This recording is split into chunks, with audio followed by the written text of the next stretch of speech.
Bonsoir frères et sœurs, je vous salue tous dans le précieux nom de notre Seigneur Jésus-Christ. Nous avons ce soir un entretien avec le bien-aimé frère Aoulou, bienvenue, en présence aussi de notre frère Dakouri et moi-même le frère Ibo. C'est tout juste un avant-goût de la prédication du dimanche qui sera mis sur les réseaux sociaux en direct. Bonsoir frère Aoulou, bienvenue. Shalom. Bonsoir frère. Shalom mon frère. Frère Aoulou, bienvenue. Nous avons entendu dire que l'apôtre fondateur du MZA a dit du haut de la chaîne là-bas que vous êtes malade et que vous étiez même en train de mourir. Il a même fait prier le peuple pour cela. Qu'en est-il vraiment? Je tiens à vous dire merci. Et c'est la grâce du Seigneur pour que le peuple soit éclairé. Il faut dire que le MZA n'est vu que du mensonge. Et l'apôtre fondateur du MZA a basé toute sa vie sur le mensonge. Il a basé son ministère sur le mensonge.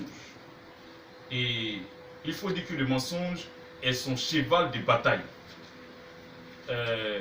En réalité, il n'en est rien de tout ça. Mais c'est une astuce pour lui, puisque nous l'avons appelé au débat. Et il sait qu'il ne peut pas venir au débat. Qu'est-ce qu'il faut? Il faut mentir au peuple pour maintenir le peuple dans le faux. C'est toute une astuce, toute une ruse.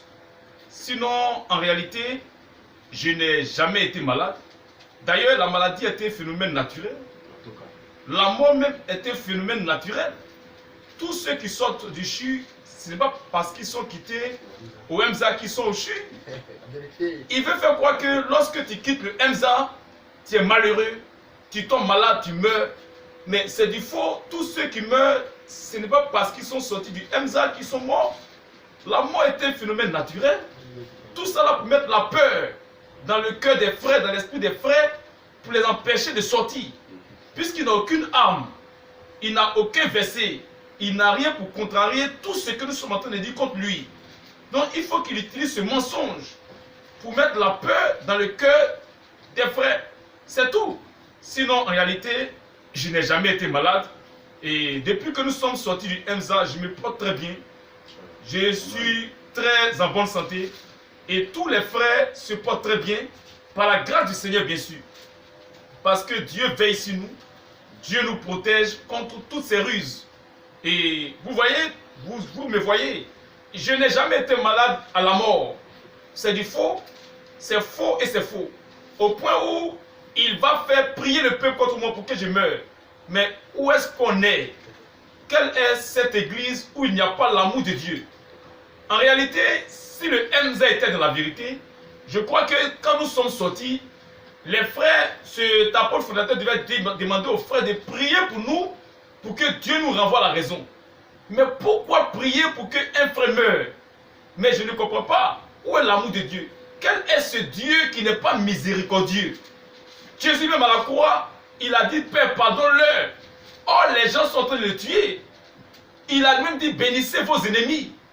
Mais je ne comprends pas, quelle est cette église qui ne pense qu'à faire du mal, à vouloir la mort? Il prie pour la mort de quelqu'un parce qu'il est en train de dire la vérité. Et c'est regrettable, c'est désolant que les frères ouvrent les yeux. Je suis en bonne santé. Il n'a jamais été ainsi. Je n'ai jamais été malade à la mort. Et la prière qui a été faite ne peut pas marcher. Jamais. Parce que Dieu veille sur moi. Parce que je me tiens sur la parole.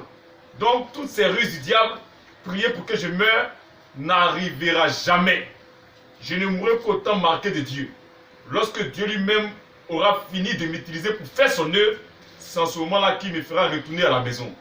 Mais ce ne sont pas les prières d'un païen, un irrégénéré, un impie, un fils du diable qui vont mettre fin à ma vie. Cela, c'est zéro. J'ai toujours compté sur la grâce du Seigneur, sur sa protection.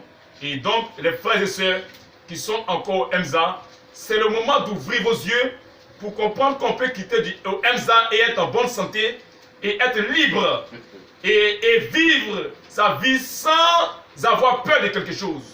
Et nos frères sont là, l'œuvre avance, il y a l'évangélisation, les frères travaillent et l'œuvre du Seigneur est en train d'avancer.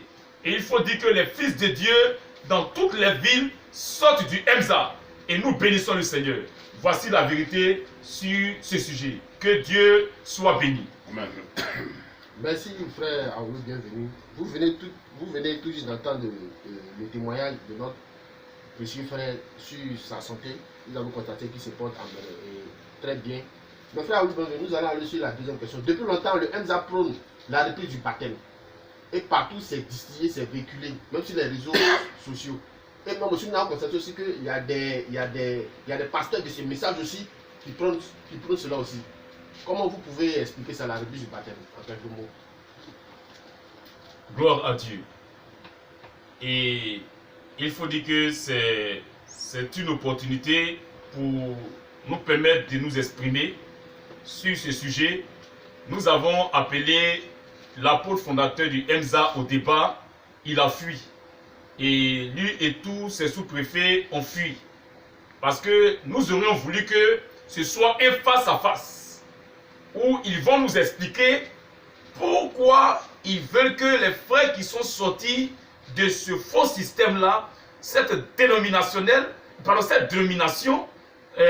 pourquoi ces frères-là doivent reprendre leur baptême. Et c'est du faux. C'est du faux, mais c'est un avant-goût. Parce qu'il y aura une prédication le dimanche qui sera en direct sur ces sujets-là pour que le peuple soit éclairé. Mais seulement, nous voulons faire comprendre au peuple quelque chose pour que tous les frères s'apprêtent, pour qu'ils puissent suivre cette vidéo, pour que les frères, les sœurs soient éclairés.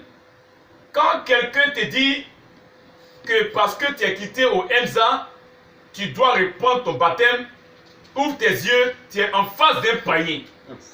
Ce monsieur est un païen. Celui qui te demande de reprendre le baptême. Et attention, ne nous parlez pas d'acte 19. Parce que si vous nous parlez d'acte 19, vous allez nous montrer votre message.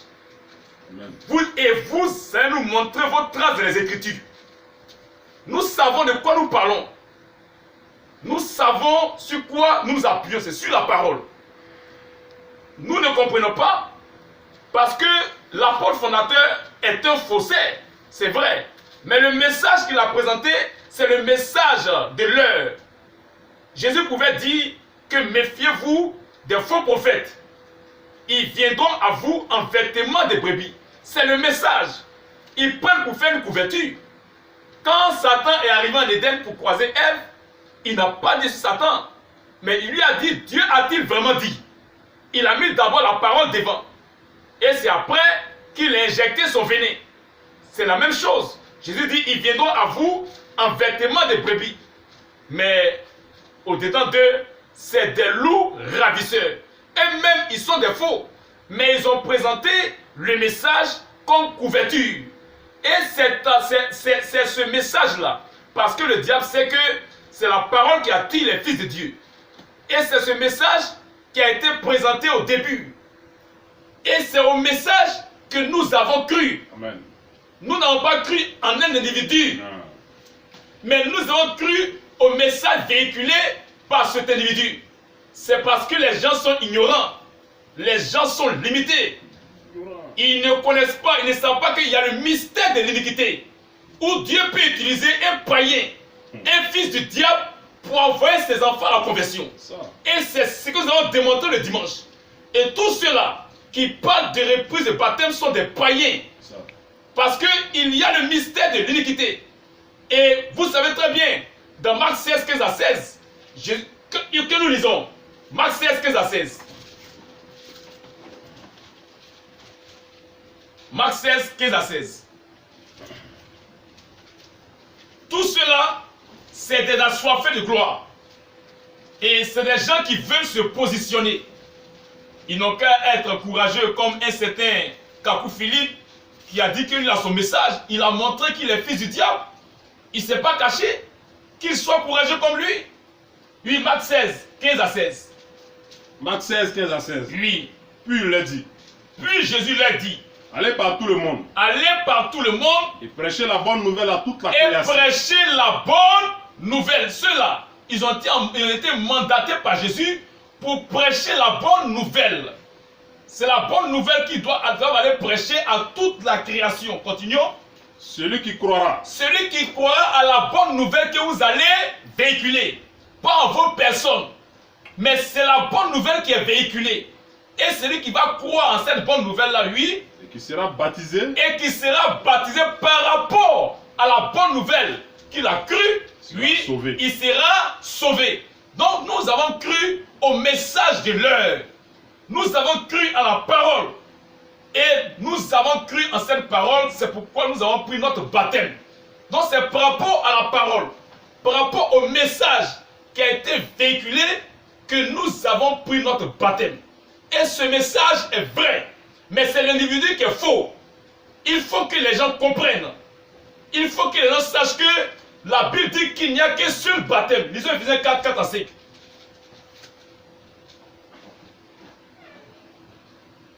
Ephésiens 4, 4, 5. Oui, Il y a un seul corps. il y a un seul corps, c'est le corps de Christ. C'est l'église universelle. Donc c'est chez toi seul que c'est tout le corps. Si tu veux, tu nous demandes de répondre le baptême, c'est que c'est que le corps c'est chez toi seul.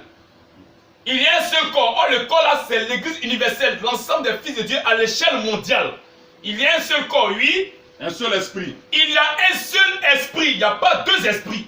Oui. Comme vous aussi, vous avez été appelés à une seule Comme espérance. nous avons été appelés à une seule espérance. Par votre Oui. vocation. Par notre vocation. Vas-y. Verset 5. Oui. Il y a un seul Seigneur. Il y a un seul Seigneur. Une seule foi. Une seule foi. Donc, non, une foi en quoi? En la parole. Il y a une seule foi, oui. Un seul baptême. Un seul baptême. Il y a un seul baptême. Il n'y a pas deux baptêmes. Mais c'est le véritable baptême qui se fait dans la parole. Et non dans une église. Et non par rapport à une communauté. Mais c'est par rapport à la parole. À la vérité. Parce que le lieu d'adoration, c'est la parole. Ce n'est pas un individu. Mais c'est la parole. Il y a certains qui ont prêché que le lieu d'adoration, c'est un individu. Ce sont des plaisantés. Le lieu d'adoration, c'est la parole. Et c'est par rapport à la parole que nous avons pris notre baptême. C'est pourquoi la Bible dit qu'il y a un seul baptême. Donc lorsqu'il disait aux disciples, allez et prêchez la bonne nouvelle à toute la création, celui qui va croire à cette bonne nouvelle que vous avez cru, baptisez-le, il est sauvé. Il est sauvé. Et celui qui ne croit pas, il est condamné. Il ne parle pas là du baptême, il parle de l'évangile. De la foi, la parole. Il parle de la parole. Et donc c'est par rapport à cette parole que nous avons pris notre baptême. Et tous ceux-là qui parlent de reprise des baptêmes sont dans l'ignorance. Le monsieur vous a menti. C'est pourquoi nous l'avons appelé au débat. Nous lui avons demandé de venir exposer toutes ces pensées-là devant nous pour que ces choses soient contrariées par l'Esprit du Seigneur. Et donc, il n'y a pas de reprise de baptême. Il n'y a pas de reprise de baptême. Pourquoi? Parce que nous avons pris un engagement. Ce n'est pas le baptême qui nous a sauvés, mais c'est l'engagement que nous avons pris là, vis-à-vis de la parole qui nous sauve. Nous avons 1 Pierre 3, 21. 1 Pierre 3, 21. C'est cet engagement-là.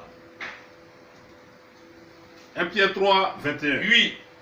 Cette eau était une figure du baptême. Cette eau était une figure du baptême Qui n'est pas la purification des qui souillures n'est du corps. pas la purification des souillures du corps, Mais l'engagement mais c'est l'engagement d'une bonne conscience d'une bonne conscience. envers Dieu. Envers Dieu, nous avons pris un engagement.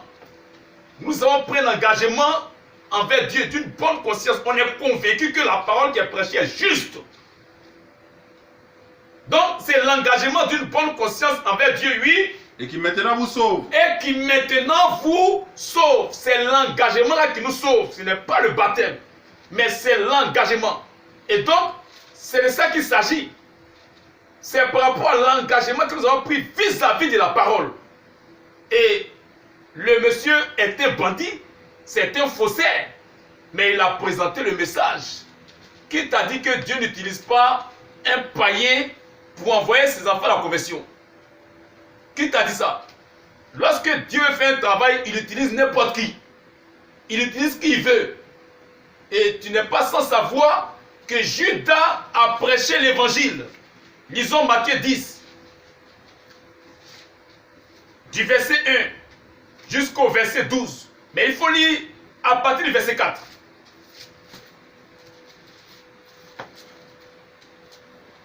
Parce qu'il a cité le nom des apôtres.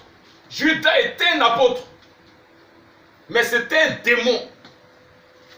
Il a prêché l'évangile. Judas, il a prêché l'évangile. Il a guéri les malades, il a chassé les démons. Oui, lisons.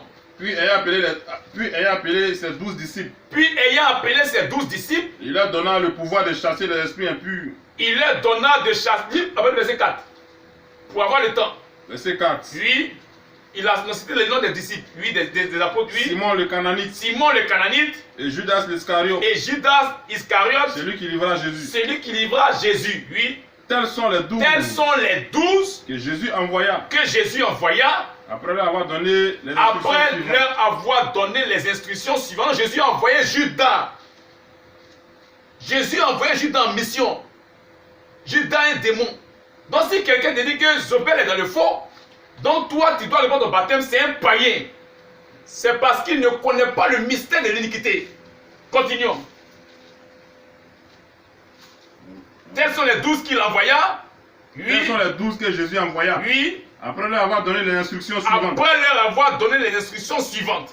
N'allez pas vers les païens. Et n'entrez pas dans les villes des Samaritains. Allez plutôt vers les brebis perdues de la maison d'Israël. Verset 7. Oui. Allez. Prêchez. Et dites. Le royaume des cieux est proche. Le royaume des cieux est proche. Judas a prêché que le royaume des cieux est proche. Judas a prêché cela.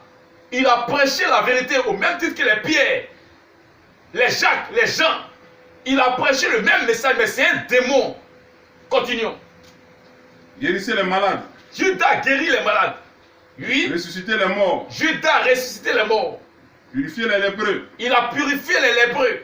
Chassez les démons. Il a chassé les démons. Au même titre que les autres. Et lis le verset 12, je crois. Pour aller plus vite. En entrant dans la maison, saluez-la. Oui. Et si la maison en est digne. Oui. Que votre Père vienne sur elle. Oui. Mais si elle n'en est pas digne, que si votre la Père maison n'est pas digne, que Judas a refusé, mais aussi les gens ne l'ont pas reçu. Il a suivi les instructions de Jésus. Continue. Lorsqu'on ne vous recevra pas. Oui. Et qu'on n'écoutera pas vos paroles. Oui. Sortez de cette maison. Sortez de cette maison. De cette ville et secouez la poussière de vos pieds. la poussière de vos pieds. Judas l'a fait aussi. Oui, continue. Je vous le dis en vérité. Oui. Au jour du jugement. Oui. Le pays de Sodome et de Gomorrhe sera traité moins rigoureusement que cette ville-là. Et allons, lisons Jean 3 rapidement. Jean 3, 22. Et Jean 4, 1 à 2. Jean 3, 22. Jean 3, 22. Oui. Après cela, Jésus accompagné de ses disciples, se rendit dans la terre de Judée. Et là, il demeurait avec eux. Et il baptisait. Et Jésus baptisait. Mais on va voir si c'est lui-même qui baptisait. Lisons maintenant Jean 4, 1 à 2. La Bible dit que Jésus baptisait. Oui. Jean 4, 1 à 2. Oui. Le Seigneur sut que les pharisiens avaient appris qu'il faisait et baptisait plus de disciples que Jean. Le Seigneur sut que les pharisiens avaient appris et sut qu'il baptisait plus de disciples et que Jean. Toutefois, Jésus ne baptisait pas lui-même. Mais c'était ses disciples. Les 12. Judas baptisait. Donc ceux que Judas baptisait sont les démons. Ils sont allés tous à la chambre haute. Mais nous verrons la suite le dimanche. C'est pour faire savoir que le problème de reprise et baptême n'est pas à l'ordre du jour. Ce n'est pas la pensée du Seigneur. C'est une pensée diabolique. Ce sont des gens qui veulent se positionner et faire croire que c'est eux seulement qui sont sauvés. Parce qu'il faudra que vous sachiez, Zobel était bandit, c'est vrai. L'apôtre fondateur du MZA est dans le faux, c'est vrai. Mais il y a aussi beaucoup de personnes de ce message qui sont dans le faux. Il a pris la carte de l'écuménisme, il est rentré dans l'écuménisme. Il y a beaucoup aussi de pasteurs de ce message qui sont rentrés dans l'œcuménisme. Mais il y a d'autres aussi qui ne sont pas rentrés dans l'œcuménisme, mais qui pratiquent le même banditisme. C'est pourquoi les frères doivent faire très attention. Si tu sors du Emza et que quelqu'un te dit qu'il faut que tu répandes ton baptême, c'est un païen. Il faudra que les frères sachent cela. Et le dimanche, nous verrons la suite.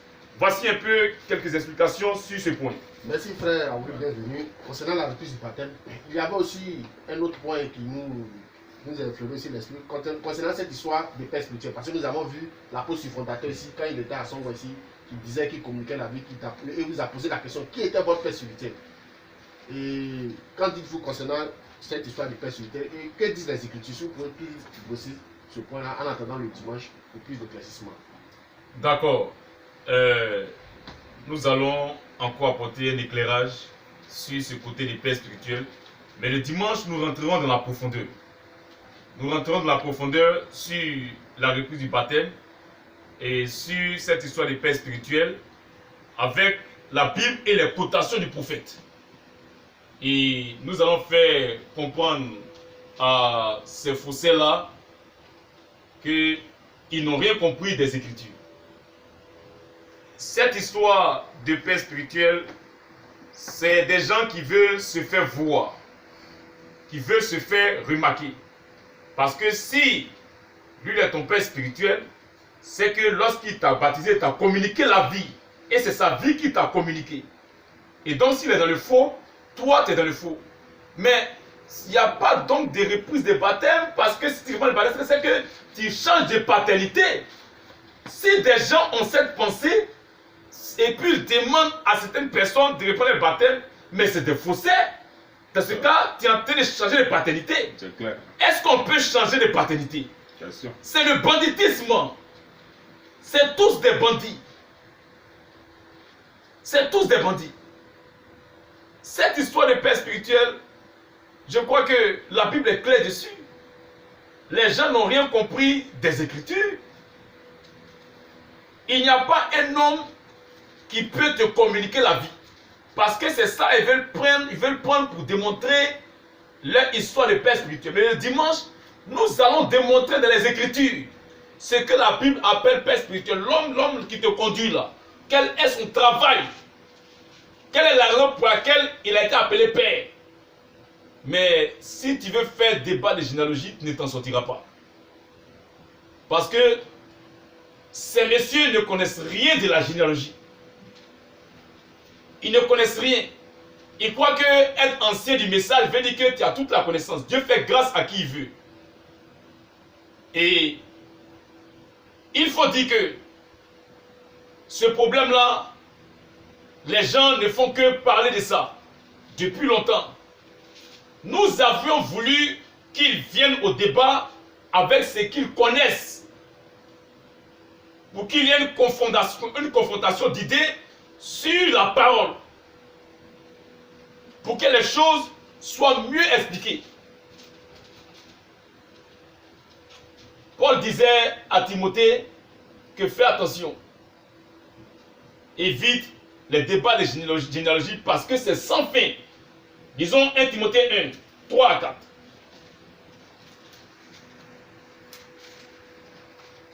Tu ne peux pas rentrer dans un débat de généalogie. Et tu ne peux pas nous prendre 1 Corinthiens 4, 15. Tu ne t'en sortiras pas. Oui. 1 Timothée 1, 3 à 5. 1 Timothée 1, 3 à 5. Oui.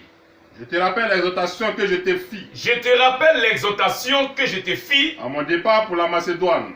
à mon départ pour la Macédoine. Lorsque je t'engageais à rester à Éphèse. Lorsque je t'engageais à rester à Éphèse. Afin de recommander à certaines personnes de ne pas enseigner d'autres doctrines. Afin de recommander à certaines personnes de ne pas enseigner d'autres doctrines. Et de ne pas s'attacher à des fables. Et de ne pas s'attacher à des fables. Et à des généalogies sans fin. Et à des généalogies sans fin. Parce que Paul même sait que quand on va plus loin, il est disqualifié. Il est disqualifié. Les généalogies sont sans fin. C'est pourquoi le même Paul qui dit obéissez à vos conducteurs, Oh, le conducteur, c'est un père, mais à quel niveau les pères? Puis lui dit, même si vous avez 10 000 mètres, ils appellent des maîtres en Christ, mais vous n'avez cependant pas plusieurs pères. Il les a tous mis à côté. Car c'est moi qui vous ai engendré dans le Seigneur par l'évangile. Cela sera traité le dimanche. Ah. Et donc, le même Paul, il dit à Timothée, il faut éviter les généalogies sans fin, parce que ça n'a pas de fin. Arrivé à un certain niveau, eux-mêmes les apôtres sont disqualifiés. Et il dit la même chose à Tite, Tite 3, 9. Il dit la même chose à Tite. Donc, que les gens arrêtent l'esprit de grandeur. Vouloir se faire connaître, se faire voir que c'est eux seulement qui sont grands. C'est eux qui communiquent la vie. Oui, lisons. Tite 3:9. Oui. Mais évite les discussions folles, Mais évite les discussions folles, les généalogies, les généalogies. les querelles, Évite les généalogies. Il dit, il n'a qu'à éviter les généalogies. Il n'a qu'à se mettre à côté. Parce que c'est sans fin. Et qui t'a dit que c'est lorsque je te baptise que je suis ton père spirituel. Et lorsque je t'impose les mains, que tu reçois la vie que j'ai. Que je te communique la vie qui est en moi. C'est du faux. Nous allons voir le cas de Pierre et Corneille. Lorsque Pierre est en train de prêcher à Corneille, parce qu'il est de Dieu, la foi s'est manifestée. Et pour ne même pas que vous puissiez dire que c'est Pierre qui lui a communiqué la vie parce qu'il a baptisé, lui a imposé les mains, avant le baptême, avant l'imposition des mains, Corneille et toute sa maison avaient déjà reçu le Saint-Esprit. Ils ont Actes 10, 47 à 48. Actes 10, 47 à 48. 47, 48. Oui. Alors Pierre dit, Alors, Pierre dit, peut-on refuser l'eau du baptême peut-on refuser l'eau du baptême à ceux qui ont reçu le Saint-Esprit aussi bien à que nous? ceux qui ont reçu le Saint-Esprit aussi bien que nous, ils n'étaient pas encore baptisés. Et ils n'avaient pas encore reçu l'imposition des mains. Mais parce qu'ils ont cru à ce que Pierre disait, Jésus-Christ s'est chargé de leur donner le Saint-Esprit. Parce que c'est lui seul qui communique le Saint-Esprit. En vérité, Ce n'est pas un homme. non. Ce n'est pas un individu. Non. C'est pourquoi notre Père, notre seul Père, c'est le Seigneur Jésus-Christ. Amen. Et donc, si Jésus-Christ est notre Père, et toi tu es notre Père, Dieu est-il notre grand-père? C'est sûr. Oh, la Bible dit que nous sommes tous des fils et des filles de Dieu. Et nous allons démontrer cela dans les brochures du prophète de dimanche. Et continue la lecture. Et il ordonna qu'ils fussent baptisés au nom du Seigneur. Et c'est après avoir reçu le Saint-Esprit que Pierre a ordonné qu'ils fussent baptisés au nom du Seigneur. Donc, dis-moi là où Pierre lui a donné, lui a communiqué le Saint-Esprit lorsqu'il le baptisait ou lorsqu'il lui imposait les mains. C'est une pensée païenne. Très païenne. Et tous ceux-là qui prêchent cela, le fait d'avoir père spirituel, ce sont des païens. Le dimanche, nous aurons l'occasion de développer ces choses. Rentrer dans la profondeur avec la Bible et les quotations du prophète. C'était un avant-goût pour faire comprendre aux frères que l'idée de reprendre le baptême est diabolique. Parce qu'il n'y a pas deux messages. Il n'y a qu'un seul message actuellement. Le seul message, le message du temps de la fin. C'est dans ce message que nous avons pris notre baptême. Et cette pensée de père spirituel, c'est archi faux. Et toutes ces choses, c'est pour s'élever. Nous reconnaissons que celui qui conduit a une position de père. Mais nous allons démontrer cela dimanche dans les Écritures. Qu'est-ce qui fait pour qu'on l'appelle père? Ce n'est pas parce qu'il te communique la vie. Ce n'est pas parce qu'il te communique le Saint-Esprit. Mais il y a quelque chose qui fait. Nous allons ouvrir les Écritures le dimanche et éclairer le peuple de Dieu. Que Dieu bénisse sa parole. Amen. Amen. Merci, très, très cher bien-aimé. Vous avez vu l'avant-goût de la prédication qui aura le dimanche à l'Assemblée ici de Songon. L'intervention du pasteur bienvenu concernant la reprise du baptême, cette affaire de paix spirituelle. Mais le dimanche, nous rentrons plus en profondeur. Sur ce, bye bye, ciao. Merci, Bata. Ciao.